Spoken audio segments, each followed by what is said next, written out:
उल्लू ने रोनन को देखा और पूछा। हाँ, बहुत से लोगों ने इस आईने की तलाश की है, लेकिन कोई भी जिंदा वापस नहीं आया।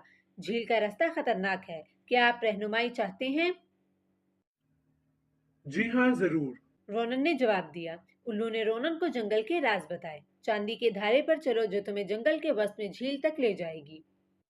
कांटों वाली बेलों से बचना। वो जादूगरनी मेलवीना के साथी हैं जो बेखबर लोगों को फंसा लेते हैं, उल्लू ने मशवरा दिया। शहजादे रोनन ने उल्लू का शुक्रिया अदा किया और घने जंगल से गुजरने लगा। चांदी की धारा मध्यम रोशनी में चमक रही थी, जैसे एक चमकदार रिबन शहजादे की रहनुमाई कर रहा हो। ताहम उल्लू के वार्निंग के मुताबिक कांटों वाली बेलें हर तरफ से शहजादे की तरफ बढ़ने लगी। पीछे हटो। शहजादे रोनन ने बहादुरी से चिल्लाकर कहा, और एक मजबूत शाख को ढाल के तौर पर इस्तेमाल करते हुए उसने बैलों पर फेंक दिया और धड़कते दिल के साथ आगे बढ़ने लगा। आखिरकार लंबे सफर